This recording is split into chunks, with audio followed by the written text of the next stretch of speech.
We are starting to see evidence of outright panic, and it's just crazy what the whole thing's starting to unravel. They are not liking this. We're starting to see people picking up burner phones to hide their communications.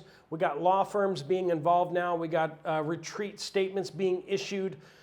There is genuine panic amongst the political left and the leftists as their nonprofits, their NGOs, and their little networks of dark money, billionaire-funded protest industrial complex is starting to collapse. We're going to talk about what's happening, what this is going to be looking like in the coming days, but the Trump administration and his Justice Department and the IRS are all coming for these organizations. They're cutting off funding, but then now they're going after all the foreign funding. They're going after the billionaire funding. They are going to make these organizations extinct, and these organizations are freaking out. All right, friends, we got some good news, but we also have some challenging news as well. So let's get into it. Welcome to the Poplar Report. I'm Steve Poplar. I'm an accountant by trade, and these are the things you just won't hear on the mainstream media. What am I talking about? All right, now we all heard about Doge going over to USAID, which was absolutely a front for the CIA, and we used that front to go meddle in other countries. Well, at some point, the leftists decided to use USAID and use it to meddle in the United States and to pay off politicians in the United States with dark money. Absolutely atrocious that the federal government has been funding Democratic campaigns, political action. Their protesters are paid and bussed around. Some people like Tony Sarugo on Twitter have been actually tracking, even during the past election, showing that Kamala's rallies were basically being attended by the same people. As she traveled around the country, they were just masses of buses that were moving these people from one place to the next, and it was like the same crowd showing up again and again and again, and they were paid to be there. It's just really sickening, especially when you realize that that was being paid by government interests. There's a reason why her campaign went massively into debt, because they figured they could just fill those coffers back up using government money once she won. They really believe that their protest industrial complex, they believe that their laundering of paper things, when you go to the box and you cast your paper, laundering those electronic digital stuff, they thought that that was going to be enough to get even a Kamala into office. They thought that they could, after getting Biden into office, they figured they could get even her into office. Didn't matter who was on the ballot, as long as the machine behind her was strong enough. Well, let's just say President Trump and his team did their own things to make this not work, and the American people rose up and said, not today. And we got a brief reprieve from these people and their attempts to subvert and hijack America. Well, they are back at it again. They got this protest that they're going to be protesting outside the White House. They're all going to surround the White House and scream or something for weeks until President Trump resigns. So good luck with that. I don't see President Trump resigning because there's people outside the White House protesting. Like I don't see how that's going to be effective. So like I said, good luck with that, but whatever. Anyway, President Trump has cut a bunch of the direct ties to federal funding, but we have other problems. We got billions of dollars coming in from Europe. Over $2 billion in just the last couple of years have come in from Europe, from wealthy billionaires over there, as well as organizations like WEF, right? WEF.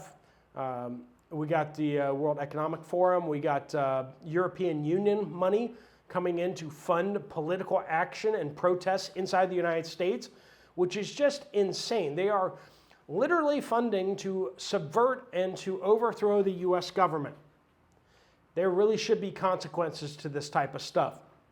And then we got money coming from private sources like Bill Gates.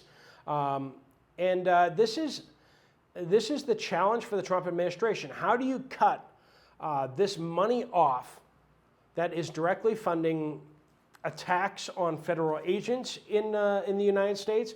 How do you stop these attacks, but also how do you stop the money that is then being used to break the law every time we have an election? How do you stop that from happening? The protest industrial complex is annoying, and it feeds the media empire, but the media empire is a whole nother story where you have wealthy billionaires who have bought up these media companies. They don't even try to get an audience anymore. They're just trying to push their propaganda. And that makes it almost impossible for us to even find out what's going on, which is why so many of you guys are on YouTube, is because you can't turn the TV on and find a reliable news source anymore. All right, so we got possibly billions of dollars by these wealthy billionaires, their trust funds, their shell corporations, all going to the pro-terror groups in the United States. The Antifas, the Arabella network. We are starting to see some benefits from the Trump administration's Department of Justice going after these groups, going after the money, threatening to hit all of these groups and their donors with RICO cases. A RICO case, of course, is if you donate money to an organization that then pays somebody to do something that they ought not to do, break the law, and there's damage, or there's a law break. This directly ties the criminal action back to the donor. If they can show that the donor basically is intending for this stuff to happen, and they're aware of the activities that are happening, or at least they should be aware of the activities, and they're benefiting or prospering because of the criminal activities in some way. So everyone inside the network can be charged with the crimes of, that are done, whether they are financially benefiting or whether they're just reputationally benefiting or some other benefit. That is a big deal. And that's making donors towards these networks really, really skittish about sending money anymore. I mean, would you want to be part of a RICO case? Like, here, just send a check and you get to be part of a RICO case as a defendant. You can imagine billionaires, millionaires, and other parties are probably a little skittish at doing that. Organizations are skittish about doing that. They know that they're going to be incurring massive, whether they're even innocent, they're going to be incurring massive legal expenses. So we've seen the Gates Foundation pull out of the Arbella network, which is huge. We've seen lots of other donors back off from their donations, and funding is starting to dry up. These protests are getting smaller because they just don't have the budget to do it anymore. Now, we don't even want to talk about how much of the budget is coming from China, because that's a whole thing there too. Europeans are funding the overthrow of the United States government. So are the Chinese. The Chinese are funding that as well. Possibly billions of dollars have flowed from the U.S. federal government into these nonprofits, quote unquote, that are funding the overthrow of the U.S. government and the will of the people. We got $2 billion at least coming from Europe. How many billions are coming from China? We don't even know. It's hard to say. But you can imagine they can build an aircraft carrier, or they can destabilize the United States government. If they're going to spend $10 billion, which way would you do that? $10 billion of overthrowing the U.S. government gets you quite a lot of bang for the buck. We got funding cuts. We got the DOJ going after, the Department of Justice going after these people, RICO cases. investigations on the foreign funding, whether they've been used. Up till now, they've been using this Act Blue website as well as some others to basically launder the money. So basically the money comes in, the government knows where the money came from, and then the money starts getting dispersed to all these different locations, and they can kind of say, well, I wasn't funding Antifa, I was just giving to Act Blue, which funds campaigns, political campaigns, it funds political action. I didn't know what it was being used for. And yet the problem is that all this money is flowing into all these different places. And a large number of Democrats, people who have sent any money at all to support Kamala Harris, Hillary Clinton before that, or even Obama, have sent money into Act Blue, right? You know, Biden and all that. A lot of that money has gone through Act Blue, and it just has allowed them to hide so many millions and millions of transactions that don't have any names attached to them. They have lots and lots of $15, $20 transactions just below the filing threshold for where they have to actually say who it's from. And you just see millions of these donations coming through the organization in such a way that it just is a giant money laundering scheme. And the fact that you have these nonprofits donating to Act Blue, and then Act Blue is out there hiring or giving money to these nonprofits who are giving money to other nonprofits who are then hiring these bad actors on the streets. We've seen the CIA do these kind of color operations, color revolutions in other countries. And now that we're seeing it happen here, and even in more sophisticated terms than we've ever seen before, it's truly troubling to see that. And the Trump administration has a lot to uncover and to defund and to dismantle. And these people need to be sent to jail for a very, very long time for what they've done. The amount of criminal actions, mischief, attacks on federal officers, attack on civilians across the United States, the amount of federal felonies that have been committed in the name of these organizations and using this funding is truly staggering. I mean, how can we possibly even imagine the scope of this, because they've just played so many games to hide all this information?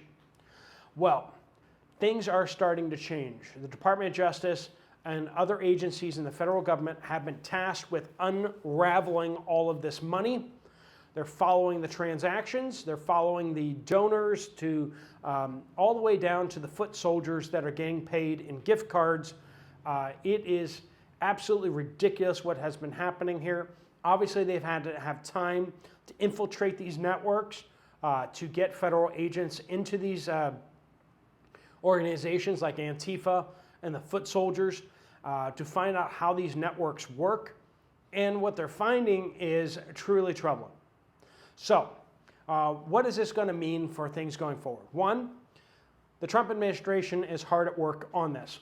But two, the networks and the intentionality, the planning that has gone into obfuscating or hiding the flow of money, hiding the command and control, is so intentional and difficult to unravel.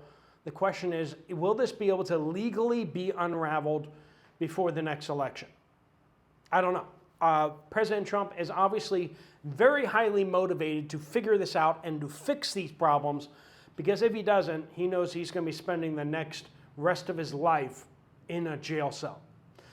We know that because these opposition people are so hell-bent on putting him in prison and putting everyone who's ever associated with him in prison, and using the FBI and other federal agencies as political tools to not enforce the rule of law in the United States, but to project their power and their political will upon all the rest of us.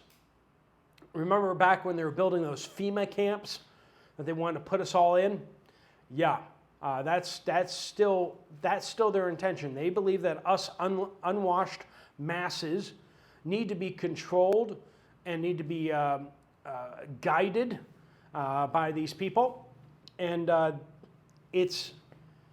they have no regard for law. They have no regard for what is proper or fair play whatsoever. They just want to win by any means necessary, and they fully intend to do so. So, Trump administration is hard at work trying to unravel these things. Will he be able to succeed? I don't know. And it does trouble me. Let me know what you guys think down in the comments down below. But thanks so much for being a part of the Watchman community. We'll keep an eye on this, but we are seeing a lot of these organizations going to use burner phones. We're seeing them lawyer up in ways we haven't ever seen them lawyer up before. They are running scared, and for good reason. The Trump administration is coming after them, and to enforce the law. This isn't some kind of political witch hunt. This is absolutely, these people have broken the law in so many different ways, it's hard to even count. And we have agencies trying to count the ways right now. All right, friends, thanks so much for watching. If you want to check out another video from this channel, there's one right up here. I'll see you over there, or I'll see you guys later. Steve Poplar of the Poplar Report out.